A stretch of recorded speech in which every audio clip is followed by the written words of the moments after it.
Welcome.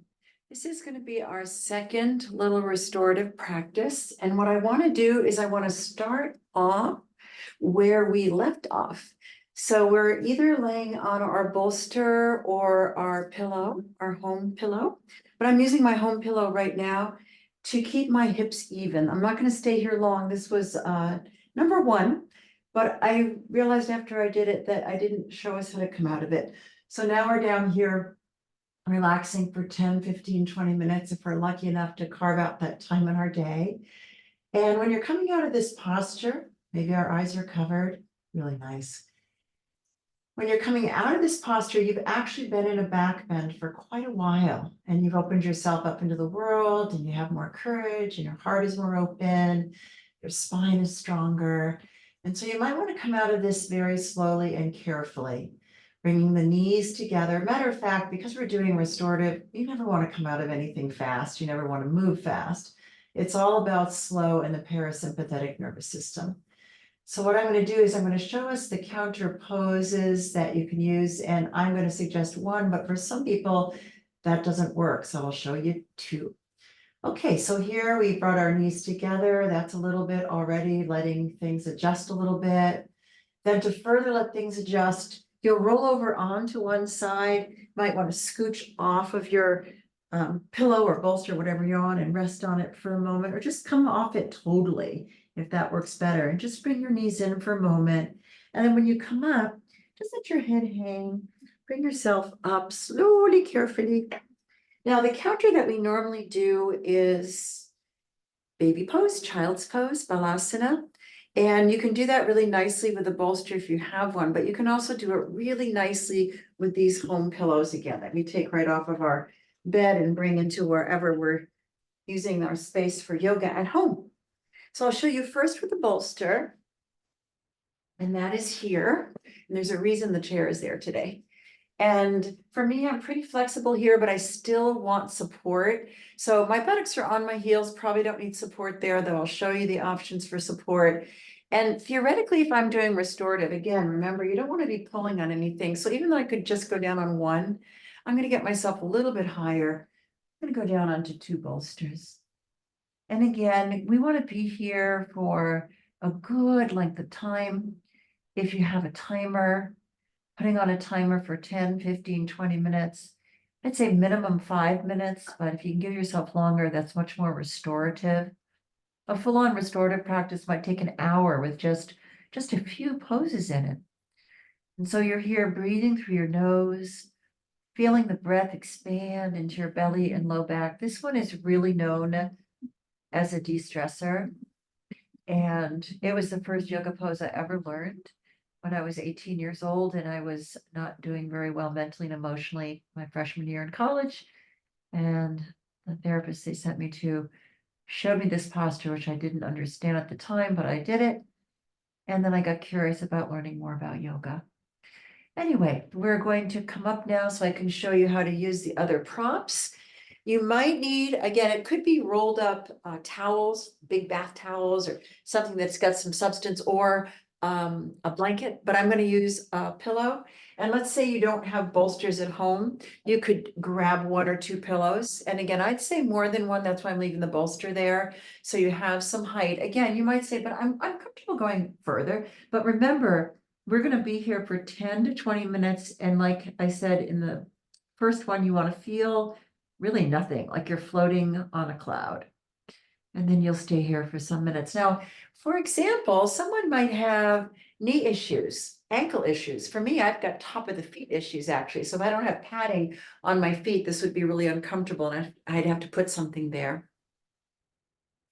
For people that have hip issues, knee issues, not comfortable to sit in that, even with the props, just can't fathom doing that for 10 or 20 minutes.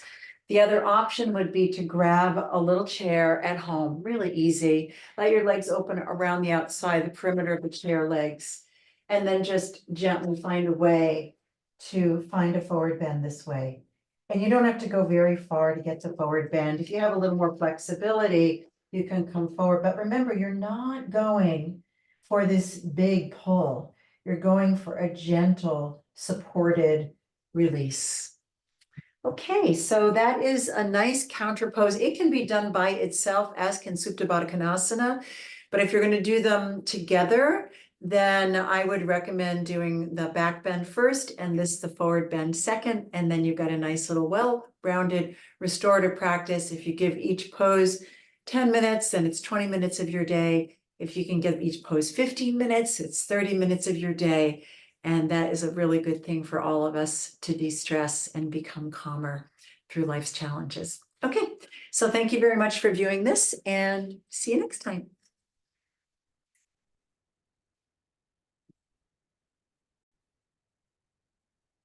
Welcome. I am now going to show us 3 poses that can strengthen your bones.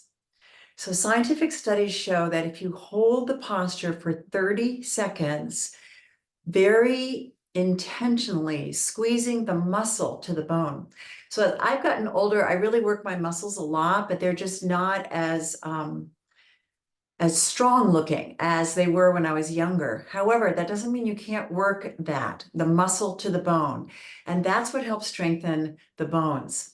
So more than 30 seconds, really good. Less than 30 seconds, benefit, but what the scientific studies say is at least 30 seconds.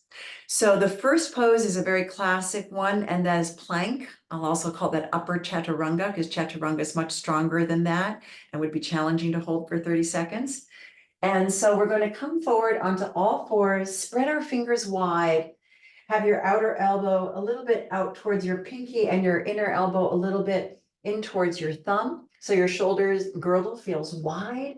You're going to have your feet about hip distance apart, and you're going to take those knees off the floor and really press your heels back.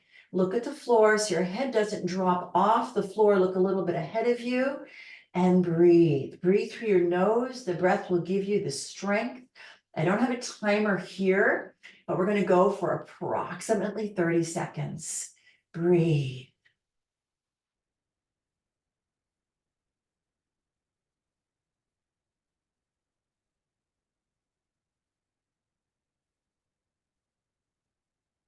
If you get tired, bring your knees down and then come back up. We want to build up our strength and our endurance. If you're doing this at home and you can do more than 30 seconds, great. So I'm going to guesstimate that's about 30 seconds. So we're going to pull back now into the next one, downward facing dog.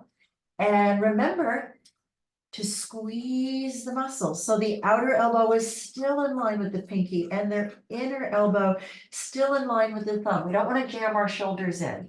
Pull the belly up towards the spine, pull the tailbone back, pull the heels of your feet down and back. And if your legs are straight, which they may not be, and that's okay, you want to get that back straight too. So start with a straight back and then see if you can straighten your legs. The heels do not have to touch the floor. They may touch the floor depending on your flexibility.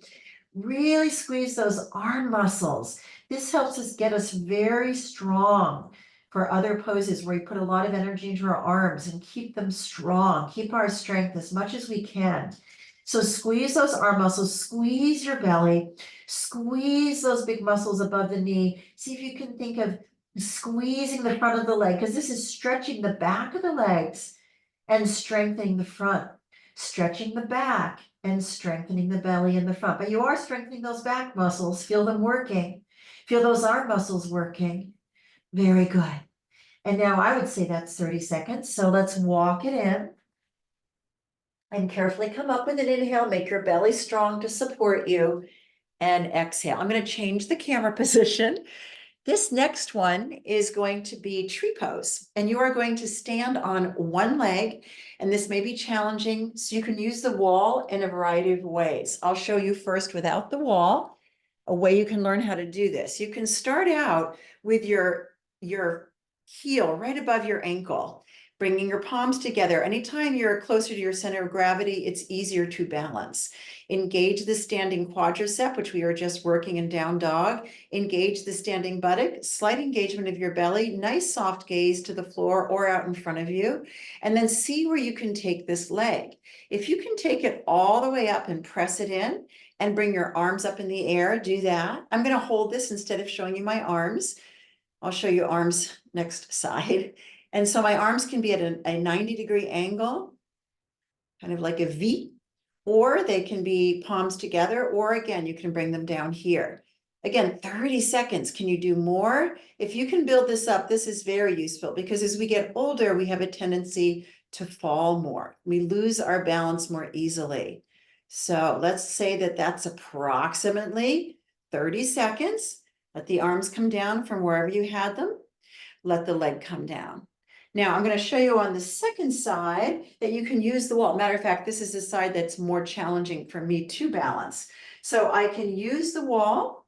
I can place the foot there. And often when I just have the wall, psychologically, it helps me so much. You could also have your knee on the wall or your buttocks on the wall.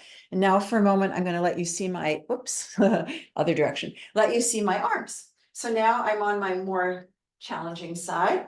And so here I am using the wall to get that balance. I start with my hands closer to my center of gravity. Then I bring them up to that V. And if I can bring the palms together, it's a little more work.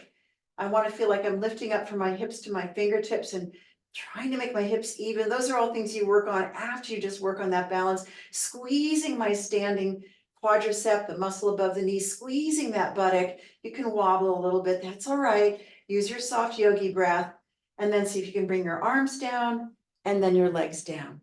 So if you did plank for 30 seconds, downward facing dog for 30 seconds, and 30 seconds on each tree, in 2 minutes, you would have worked to strengthen your bones with some yoga practices every day. You can apply that to all your yoga poses, particularly those standing poses, and any pose that you do in yoga. Think about how you're squeezing the muscle to the bone. And then I'm going to show you one more thing, maybe today, that I am still doing with my arms, even though they're not as strong as they used to be. And so this is something you can see when you work your arms a lot. You can go ahead and see if you can stand on the arms. And that is something that comes with downward facing dog and plank pose. You do not have to do that one, just showing you what can happen when you strengthen those muscles and those bones. Thank you very much. I'm going to conclude for this session for today and hope to see you back here on Soul House YouTube channel soon.